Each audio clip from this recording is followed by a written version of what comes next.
呢位小姐，請你入嚟啦。係，嚟啦。正男，請你快啲入嚟啦。正男，請你快啲入嚟啦。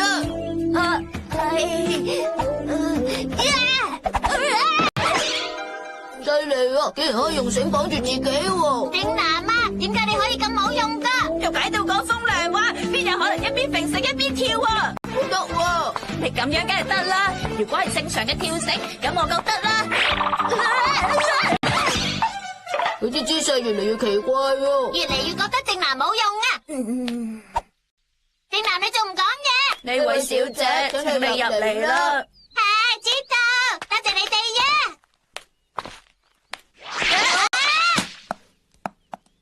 咁好危險噶，邊個做噶？唔關我事噶喎，冇人叫你哋喺度跳繩噶。咁咪係咯，呢度係公園嚟噶，我哋喺度跳繩有咩問題呀？你哋打高爾夫球唔啱就真啦。係你叫我講噶。哇，又嚟啦！正男嘅絕招，咩都推晒俾其他人啊！你真係好冇用啊！而家開始呢度唔係公園，係我哋精英幼稚園高爾夫球社嘅練習場啊！如果唔想俾波打中嘅話，就快啲走啦！如果唔係，我嘅超級罰球就會打中你哋噶啦！呢球打得好準啊！你哋唔好咁樣啦！如果高爾夫球打中頭會好危險噶嘛？係你危險就真啦，無啦啦掟人哋個頭都有噶！你真係好大膽啊！你真係夠膽咁做啊！會有好嚴重嘅後果噶喎！咩嚴重後果啊？呢個男仔一定唔會唔理噶。唔會唔理？咁佢想點做啊？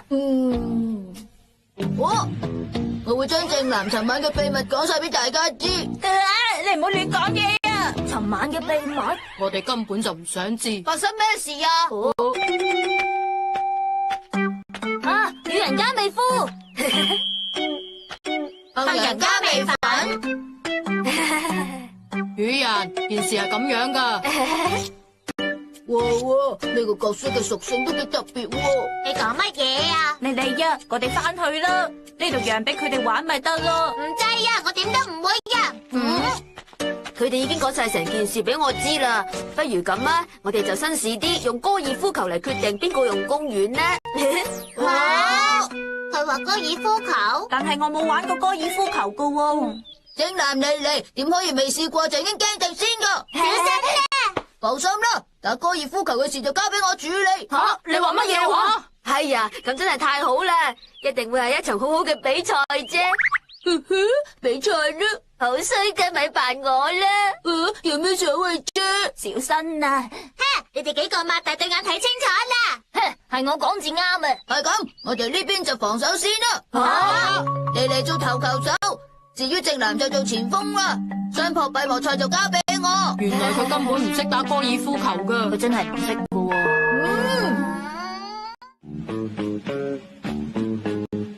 係咁，而家我哋就決定代表選手1對1，就一個動定勝負啦。邊個去好啊？咁好啦，一於就用最快嘅方法嚟決定啦。跑全程10公里嘅馬拉松，輸咗嘅人就要做代表喎。咁樣根本一啲都唔快。太陽都落山啦！包子啊，係小新嘅輸咗啦。好嘢，我可以做代表喎。係啦，你哋可唔可以借支杆俾佢用啊？搵下先。哇，我中意呢支啊！我支壞咗嘅喎。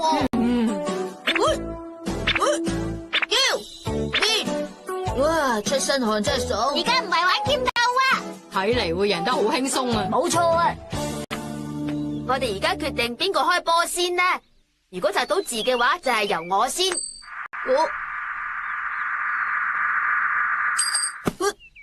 我執到啦！好啦，咁我開波先啦。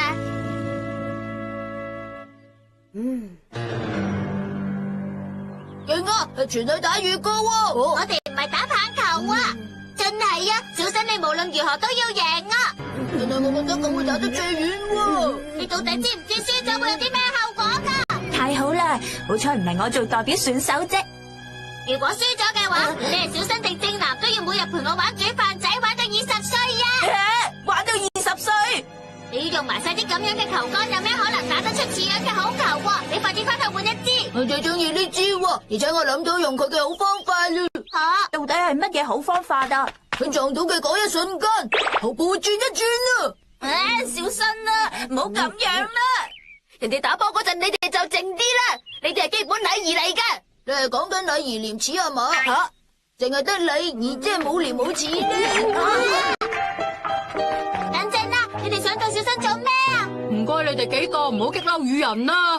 唔該你哋啦，如果激嬲咗佢嘅話，到咗嗰陣就會發生一啲好恐怖嘅事噶啦。好恐怖嘅事？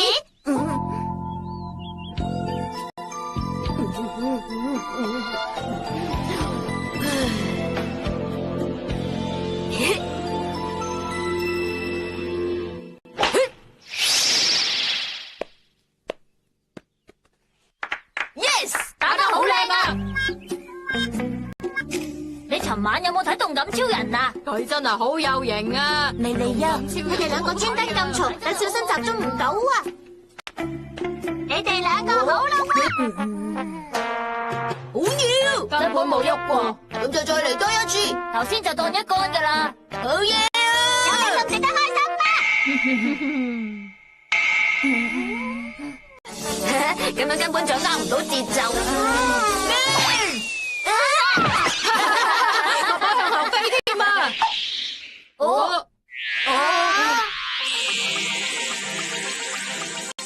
會跌落池塘啊！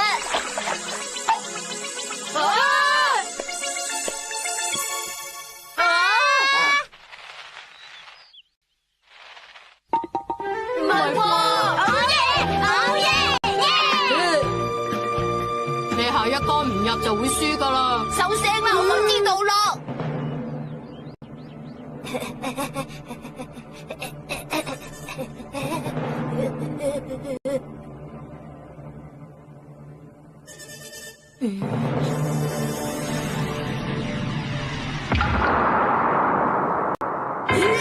你哋好嘈啊！而家地府發嬲啦！唔好啦！最恐怖嘅係會一邊發嬲一邊喊住追上嚟啊！變咗大喊包喎！真係冇用。真係冇理數。